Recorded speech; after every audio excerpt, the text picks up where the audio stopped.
David Thompson sat in his corner office on the 32nd floor, staring at the stack of complaint letters on his mahogany desk. At 42 years old, he had built Tech Galaxy from a single store into a chain of 15 premium electronics retailers across the state. The company was his pride and joy, something he had poured his heart and soul into for the past 12 years. But today, those complaint letters were making his stomach turn. "Mr. Thompson, I was treated like a criminal just for walking into your downtown store," read one letter. "The staff followed me around like I was going to steal something. I've never been so embarrassed in my life." Another letter detailed how a customer was ignored for 20 minutes, while white customers who came in after them were immediately helped. The stories went on, each one worse than the last. David's assistant, Patricia, knocked on his door and entered with another envelope. "Sir, this just came from corporate. It's marked urgent." David opened the letter and felt his heart sink even further. It was from the company's legal department, warning him about a potential discrimination lawsuit. 3 former employees from the downtown flagship store had filed complaints with the Equal Employment Opportunity Commission, claiming they witnessed systematic discrimination against minority customers and employees. This wasn't just about bad customer service anymore. This was about the very values his company was supposed to represent. David had started Tech Galaxy with a simple mission: to make high-quality electronics accessible to everyone, regardless of their background or income level. He remembered his own struggles as a young entrepreneur, how some people had doubted him, how doors had been closed in his face.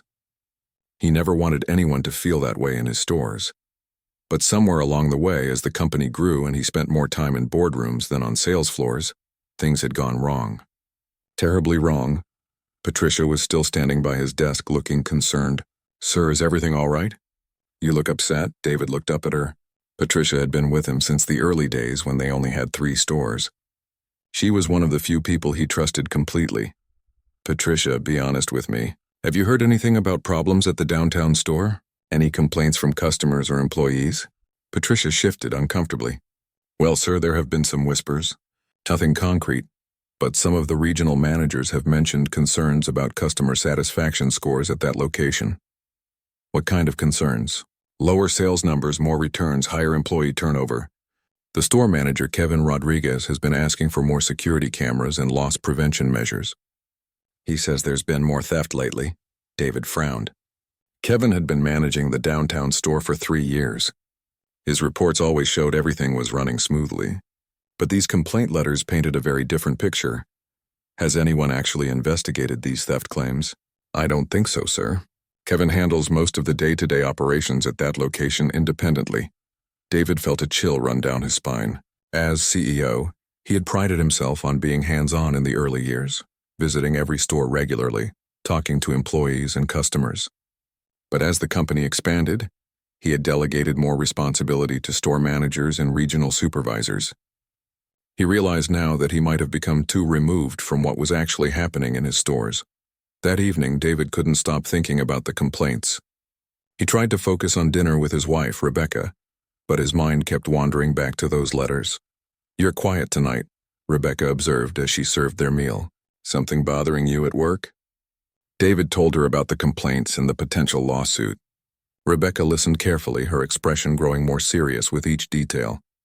"David, this is serious. Not just for the business, but for all those people who were treated badly. What are you going to do about it?" "I'm thinking about conducting a full investigation, maybe bringing in an outside consulting firm to review our policies and procedures." Rebecca shook her head. "That could take months. And by then, how many more people might be hurt? Besides, don't you think the employees would just put on their best behavior if they knew corporate was watching?" She was right, of course. Any official investigation would tip off the staff, and they would likely change their behavior temporarily. The real problems would just be hidden better. "What do you suggest?" Rebecca thought for a moment. "Remember when you used to work retail before starting the company? You always said the best way to understand what's really happening in a store is to work there yourself." David remembered those days well. He had worked at various electronics stores throughout college and his early 20s, learning the business from the ground up. He had seen good managers and terrible ones, experienced excellent customer service and awful treatment firsthand. "You're suggesting I go undercover in my own store? Why not? You could apply for a job like any regular person. See how they treat potential employees, how they treat customers, what really goes on when corporate isn't watching. The idea was both terrifying and appealing. David hadn't worked on a sales floor in over a decade. He was used to boardrooms and strategy meetings, not dealing with difficult customers and learning new inventory systems. But the more he thought about it, the more sense it made. This was his company, his responsibility. He owed it to his customers, his employees, and himself to find out what was really happening. The next morning, David called Patricia into his office. "I need you to clear my calendar for the next 2 weeks. Tell everyone I'm taking a vacation to visit potential new store locations out of state." Patricia looked surprised. "Sir, you have the quarterly board meeting next Thursday and the investor presentation on Friday. Reschedule them. This is more important." David spent the rest of the day researching how to create a believable cover identity. He would need a fake resume, references that couldn't be easily traced back to him, and a complete change in appearance and demeanor. He decided to become Michael Johnson, a man looking for part-time retail work to supplement his income from a fictional day job. He would claim to have some electronics experience, but nothing too impressive that might seem suspicious. The hardest part was changing his appearance. David was used to expensive suits and professional grooming. For this to work, he would need to look like someone who genuinely needed a retail job. He let his usually neat beard grow out and styled his hair differently. Instead of his typical business attire, he bought simple jeans, casual shirts, and basic sneakers from a discount store. He practiced changing his posture and speech patterns, trying to seem less confident and authoritative than he normally appeared. David also created email accounts and phone numbers that couldn't be traced back to his real identity. He asked his college roommate, who now lived across the country, to serve as a character reference, giving him a brief explanation that it was for a research project. As he prepared for his undercover mission, David felt a mix of nervousness and determination. He was about to see his own company through completely different eyes. Whatever he discovered, he promised himself he would face it honestly and make whatever changes were necessary. The truth about his downtown store was waiting for him, and David Thompson was ready to find it, no matter how uncomfortable that truth might be. David stood outside his own flagship store, taking deep breaths to calm his nerves. He barely recognized himself in the reflection of the glass doors.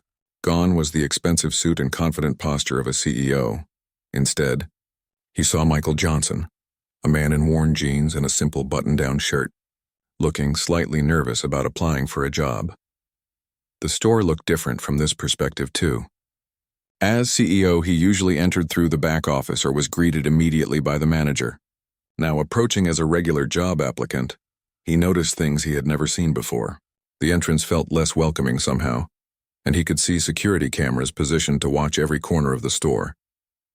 David pushed open the door and stepped inside. The familiar smell of new electronics and air conditioning hit him, but something felt off. The atmosphere was tense in a way he couldn't quite identify. He walked toward the customer service desk where a young employee named Tyler was helping an elderly white couple with a tablet purchase. David waited patiently, observing how friendly and helpful Tyler was being, taking time to explain all the features and answering every question with a smile. When the couple left, David approached the counter. "Excuse me, I'm here about the part-time position that was posted online." Tyler looked him up and down quickly, and David noticed the subtle change in his expression. The warm smile faded slightly, replaced by a more neutral, professional demeanor. "Oh, okay. Let me get Kevin for you. He's the manager." Tyler disappeared into the back office, and David heard muffled conversation. A few minutes later, a man in his 30s emerged. Kevin Rodriguez was shorter than David had expected, with slicked back hair and a sharp suit that seemed a bit too expensive for a store manager's salary. Kevin's eyes swept over David from head to toe, taking in his casual clothes and general appearance. David could practically see the assumptions being made. "You're here about the job?" Kevin's tone was flat, almost bored. "Yes, sir.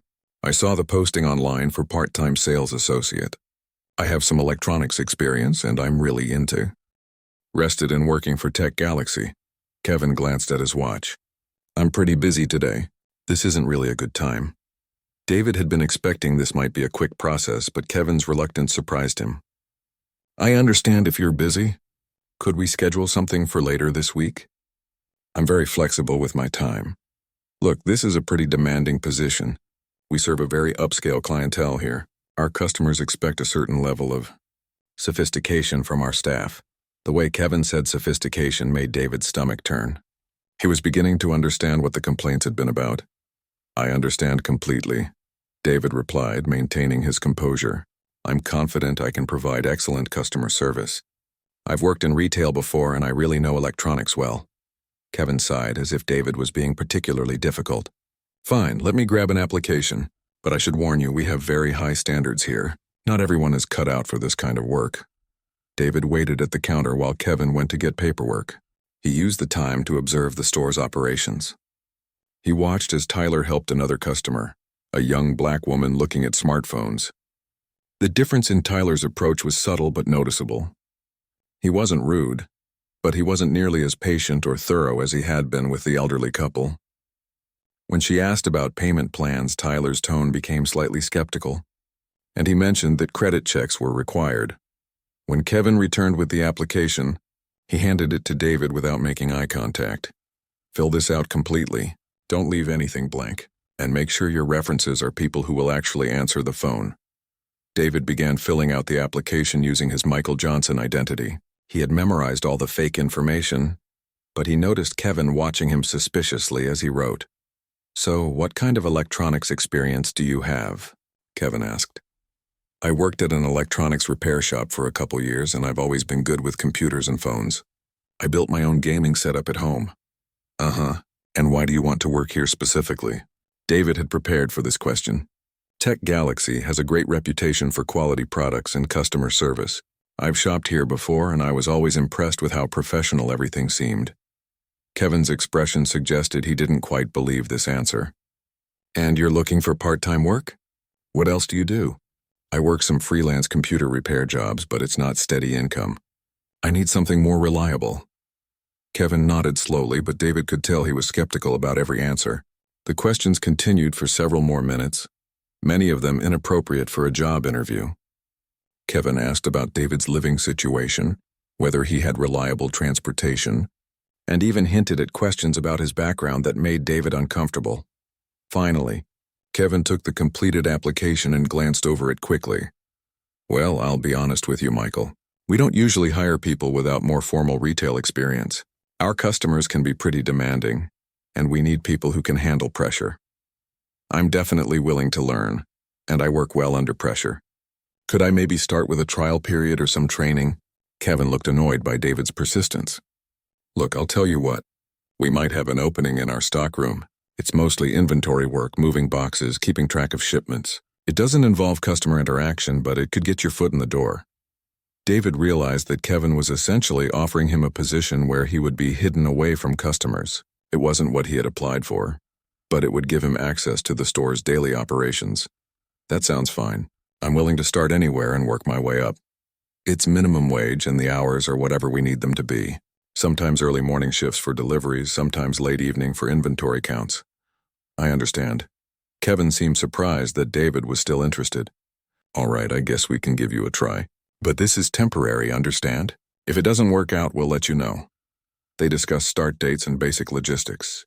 David would begin the following Monday, working Tuesday through Friday with varying hours. Kevin emphasized that he would be on probation and that his performance would be closely monitored. As David prepared to leave, Kevin stopped him with one final comment. Oh, and Michael? I run a tight ship here.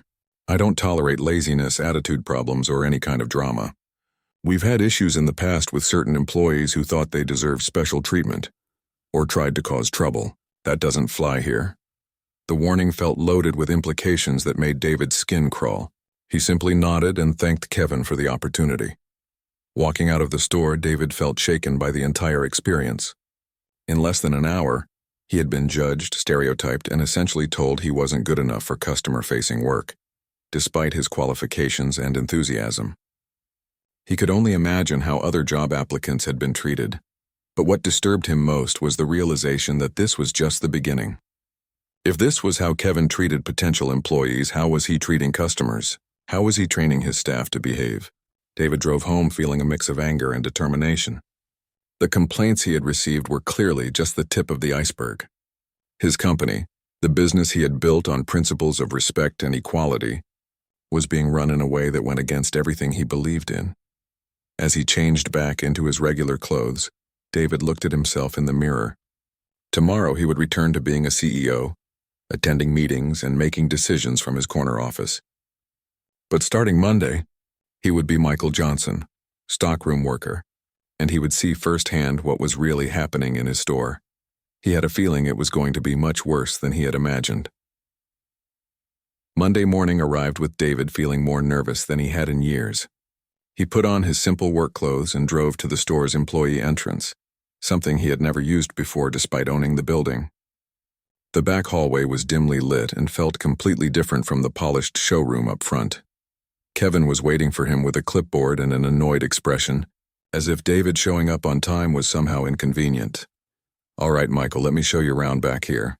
Your main job is keeping track of inventory and making sure the sales floor stays stocked." The stockroom was larger than David remembered from his brief tours as CEO. Boxes were stacked everywhere, and there was a complex system of scanning and tracking that Kevin explained quickly, clearly not interested in ensuring David actually understood it. "The most important thing is staying back here and not bothering the sales staff or customers unless absolutely necessary," Kevin emphasized. "If you need something, come find me or ask Tyler. Don't just wander around the store." David nodded, already feeling like he was being treated as a potential problem rather than a new employee. Kevin handed him a name tag that simply said Mike Stock and left him to figure things out on his own. For the first few hours, David focused on learning the inventory system and organizing shipments that had arrived over the weekend. But the stockroom had windows that looked out onto the sales floor, and he couldn't help but watch the interactions between staff and customers. What he saw made his heart sink. Around midday, a young Latino man came in looking at gaming laptops. David watched as Tyler noticed him and immediately began following him around the store, pretending to organize nearby displays, but clearly keeping the customer under surveillance. When the man asked about specifications on a high-end laptop, Tyler's responses were short and dismissive. "That's pretty expensive," Tyler said, even though the customer hadn't asked about price. "Are you sure you need something that advanced? We have some cheaper options over here."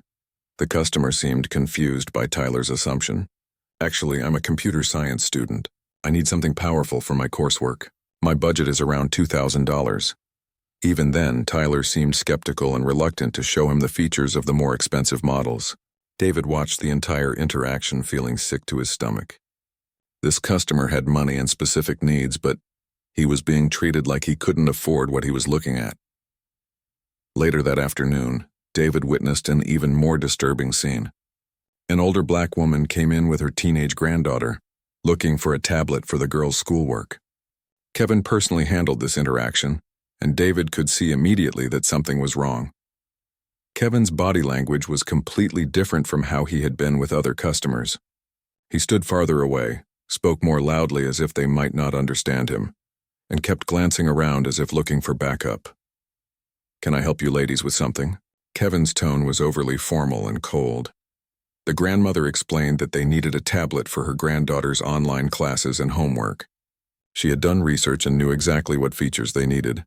"Well, these tablets start at about $400, Kevin said, pointing to the most basic models.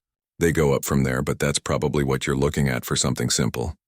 "Actually," the grandmother said politely, "I was hoping to look at the one I saw online with the better camera and more storage space. I think it was around $700. Kevin's expression became skeptical. "That's a pretty significant investment. Are you sure you want to spend that much? The cheaper ones do basically the same thing." David felt his hands clench into fists as he watched. Kevin was making assumptions about what these customers could afford, based solely on their appearance, and he was actively trying to steer them away from what they actually wanted. The grandmother remained patient, but David could see she was getting frustrated. "I'd like to see the model I researched, please. I can afford it, and I want my granddaughter to have what she needs for school." Reluctantly, Kevin showed them the tablet, but his demonstration was half-hearted. He didn't explain the features properly and kept emphasizing the price. When the grandmother said she was ready to buy it, Kevin insisted on multiple forms of payment verification that David had never seen him require from other customers. "I'll need to see your ID and credit card, and we'll need to call the bank to verify the purchase," Kevin said. "Is that normal?" the granddaughter asked quietly. "It's store policy for larger purchases," Kevin lied smoothly. David knew this wasn't true. He had watched Kevin process several purchases that morning for similar amounts without any special verification. But these customers didn't know that, and they submitted to the humiliating process of having their creditworthiness questioned in front of other shoppers. As the day continued, David began to see a clear pattern. White customers were greeted warmly, given detailed information about products, and processed quickly through checkout. Customers of color were watched suspiciously, given minimal information, steered toward cheaper products, and subjected to additional scrutiny during purchases. The most heartbreaking moment came near closing time.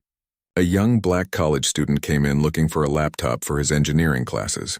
He had saved money from his job and knew exactly what he needed. But before he could even ask for help, David heard Kevin quietly telling Tyler to keep an eye on that one. The student spent nearly an hour comparing different models, clearly taking the purchase seriously. When he finally asked Tyler for help, the response was dismissive and unhelpful. "Those are pretty expensive machines," Tyler said. "Are you sure you're not just looking? Because if you're just browsing, I have other customers to help." The student looked embarrassed. "No, I'm definitely buying today. I start classes next week and I need this for my engineering program."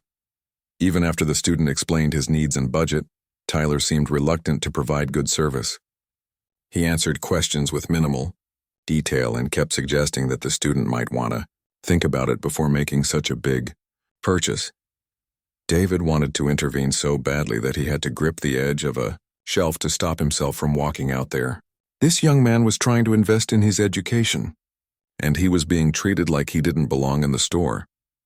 When the student finally decided on a laptop and pulled out his debit card to pay, Tyler insisted on calling the bank to verify funds, something David again knew wasn't standard procedure. "Sorry, man, but the system requires it for purchases over $1,000. Tyler lied. The verification process took 15 minutes and required the student to provide additional identification and answer security questions while other customers watched. By the time it was finished, the young man looked defeated despite having successfully made his purchase. That evening, as David drove home, he felt emotionally drained. In one day, he had witnessed systematic discrimination that was clearly not accidental or isolated. This was a pattern of behavior that had been established and normalized under Kevin's management. But what made it worse was realizing that his other employees were following Kevin's lead. Tyler wasn't naturally racist, David suspected, but he was learning to behave this way because it was what his manager expected and modeled. At home, David sat at his kitchen table and made detailed notes about everything he had observed. He wrote down times, descriptions of incidents, and names of employees involved. This wasn't just about firing Kevin anymore. This was about understanding how deep the problem went and how to fix the entire culture of the store.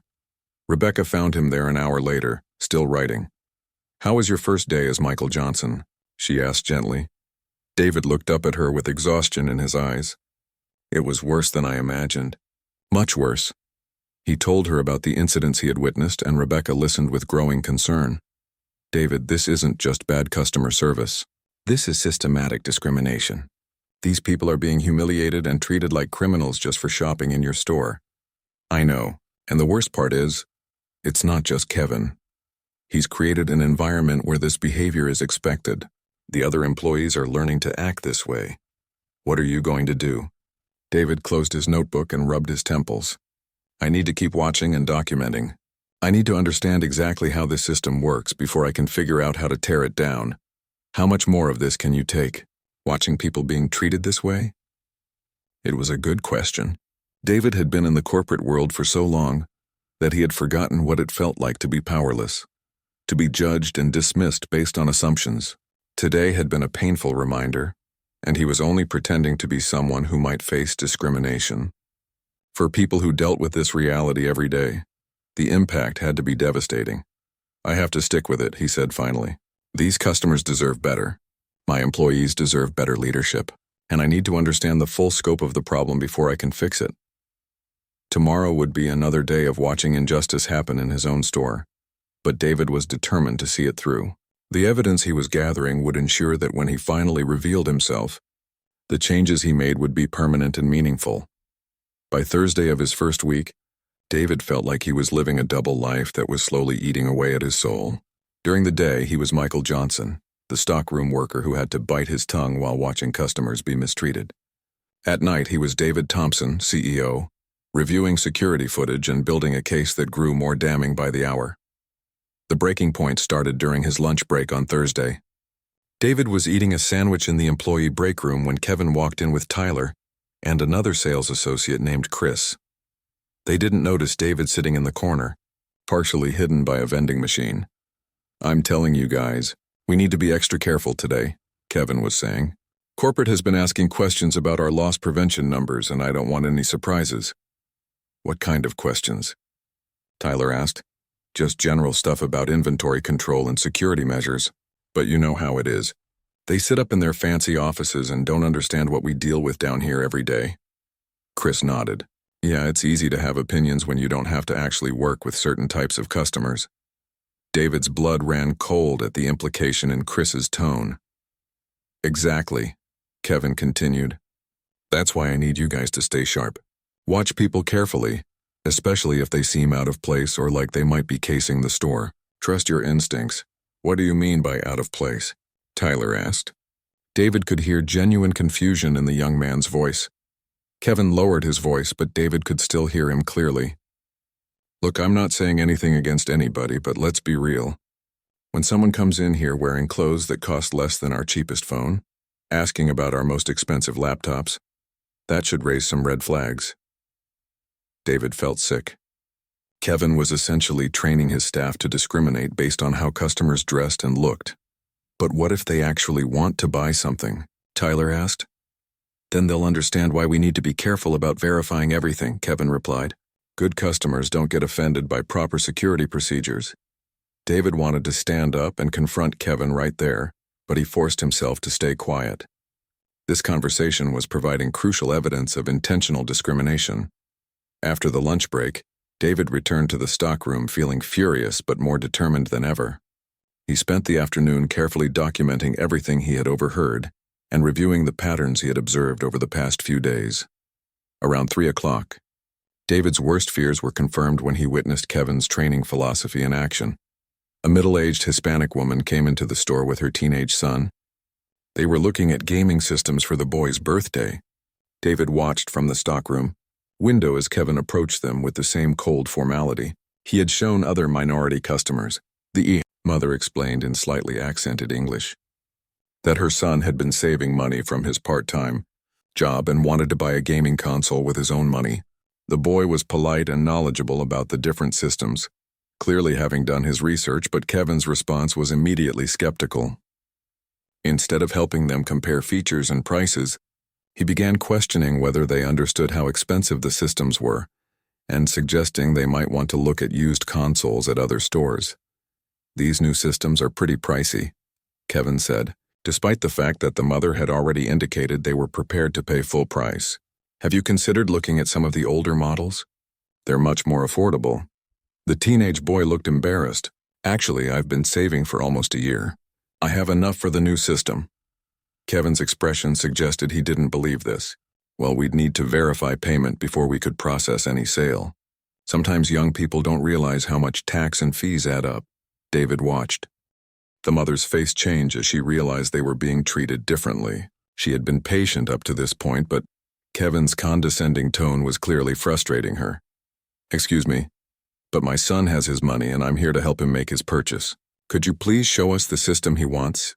Kevin's demeanor became even more defensive. "Ma'am, I'm just trying to help you make an informed decision. These systems require ongoing purchases of games and accessories that can get very expensive." "We understand that," the mother replied firmly. "We've done our research. Could you please help us complete this purchase?" Instead of apologizing and providing proper service, Kevin became more resistant.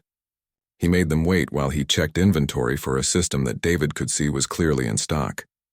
He then insisted on calling a manager to approve the sale, even though Kevin was the manager. David realized Kevin was stalling, hoping the customers would get frustrated and leave. It was a tactic designed to avoid having to provide real service while making the customers feel unwelcome. The situation escalated when Kevin started questioning the authenticity of the boys' money, asking where a teenager would get that much cash and suggesting that they might want to come back with a parent who could provide a credit card instead. "I am his parent," the mother said, her voice rising slightly. "And this is his money that he earned and saved. I don't appreciate what you're implying." Other customers in the store were starting to notice the commotion. David could see them glancing over and whispering among themselves. That's when David made a decision that would change everything. He couldn't watch this humiliation continue. Forgetting his cover identity for a moment, he walked out of the stockroom and approached the situation. "Excuse me," David said to Kevin. "Is there a problem here?"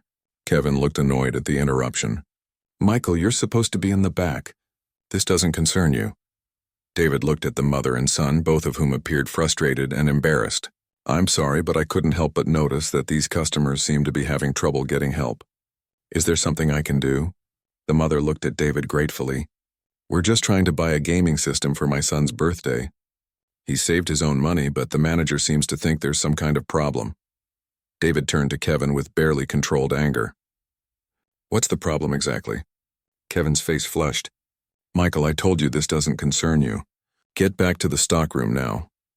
"Actually, I think good customer service concerns everyone who works here," David replied, his CEO authority beginning to show through his disguise. "These customers have money and want to make a purchase. What's preventing that from happening?" The mother looked between David and Kevin, sensing the tension but not understanding its source. Kevin stepped closer to David, his voice low and threatening.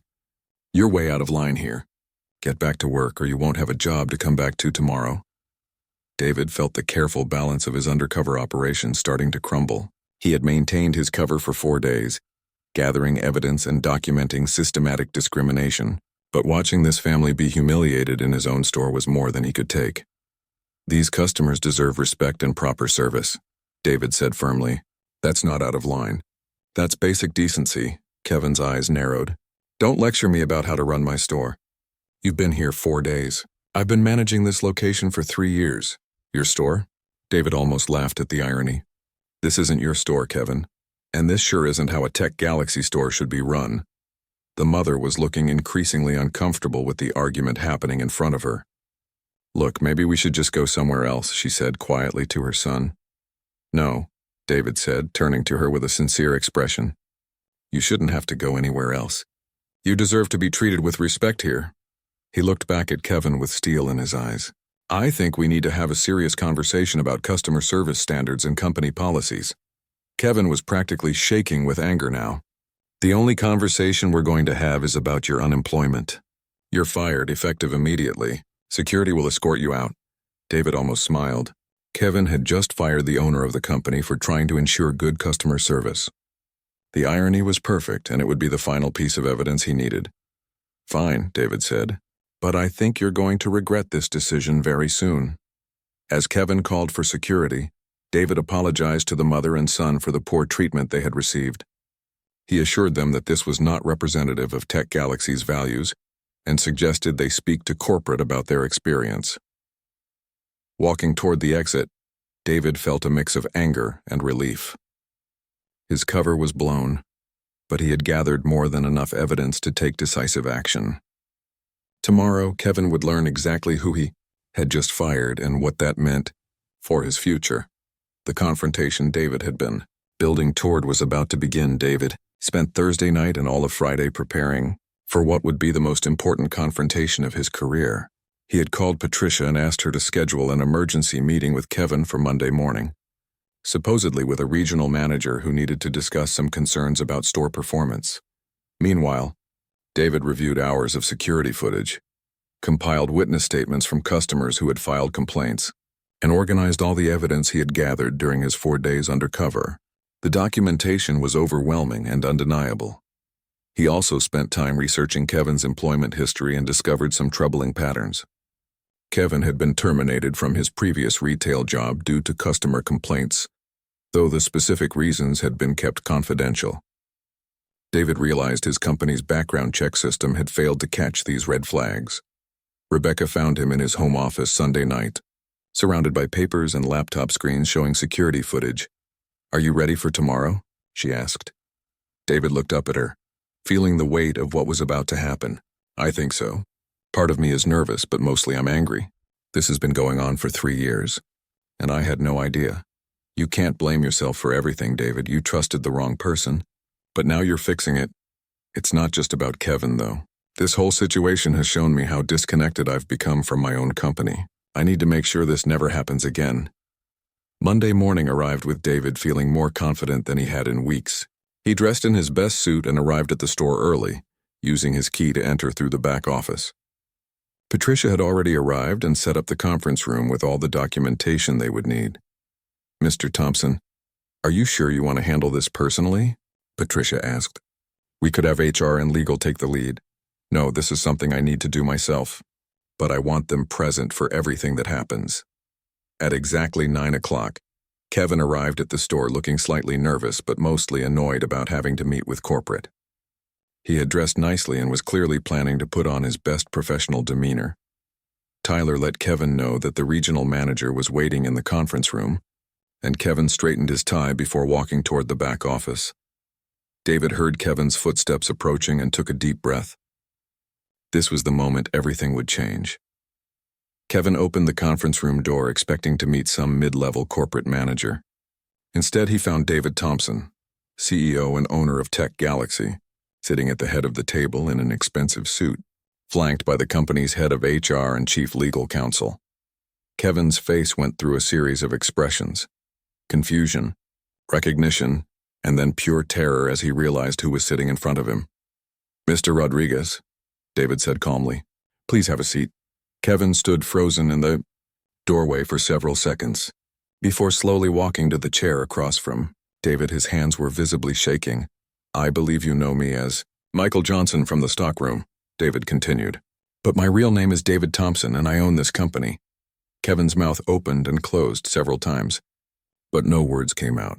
"For the past week, I've been working undercover in this store as a response to numerous complaints about discrimination and poor customer service. What I discovered was far worse than I had imagined." David opened the first folder on the table. "Let's start with your hiring practices. In the past year, you've interviewed 43 people for sales positions. Of those, 37 were qualified candidates.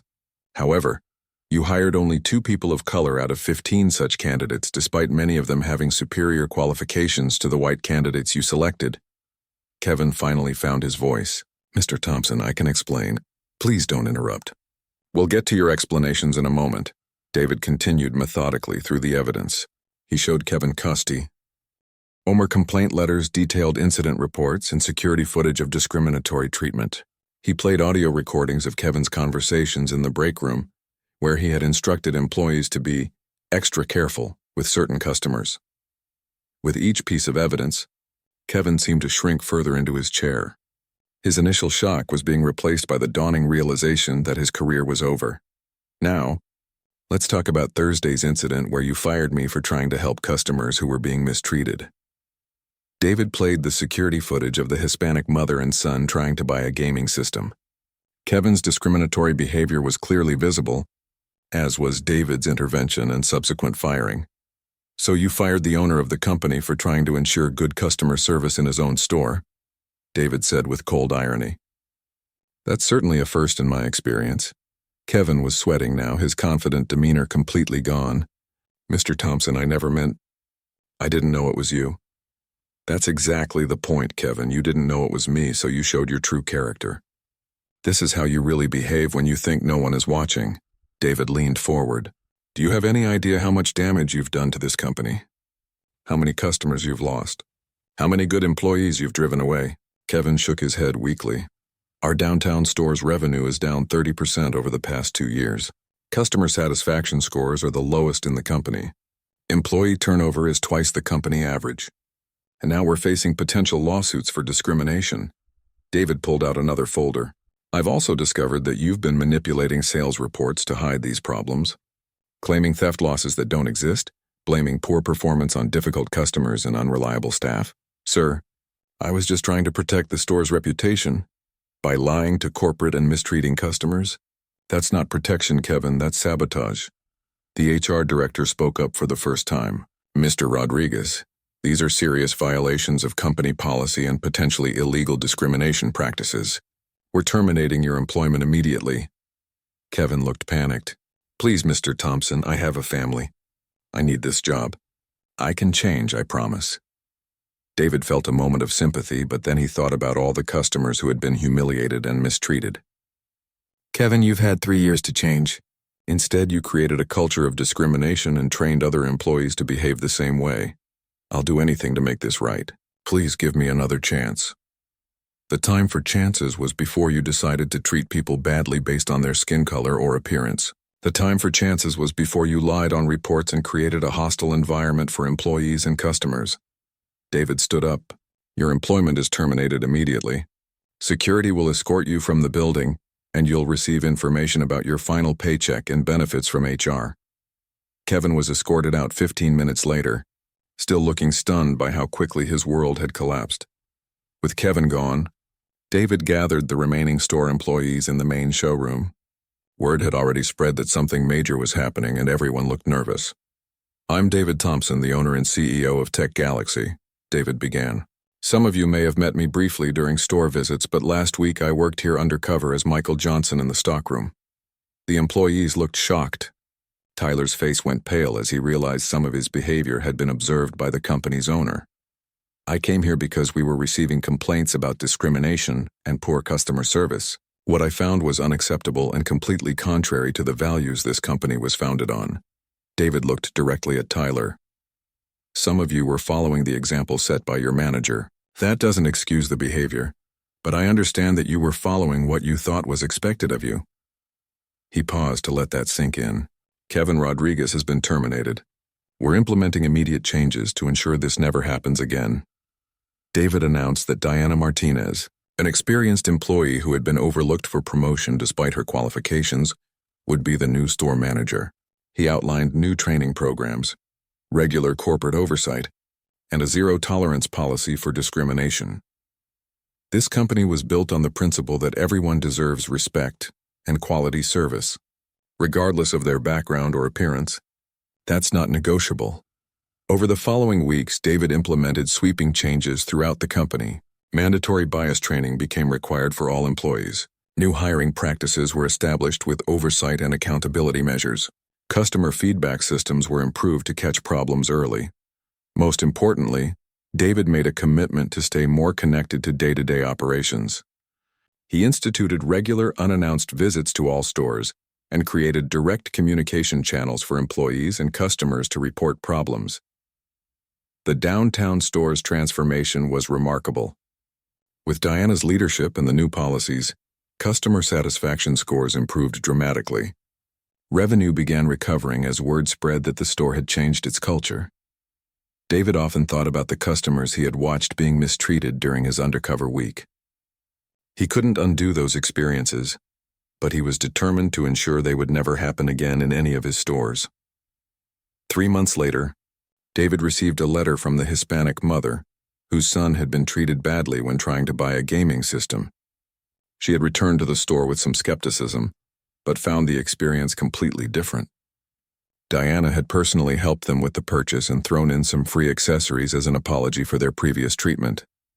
Thank you for making things right, the letter concluded. It gives me hope that businesses can actually change when the right person is willing to do what's necessary. David kept that letter on his desk as a reminder of why his undercover mission had been so important. Sometimes the only way to fix a problem is to experience it yourself and then have the courage to make the changes that truly matter.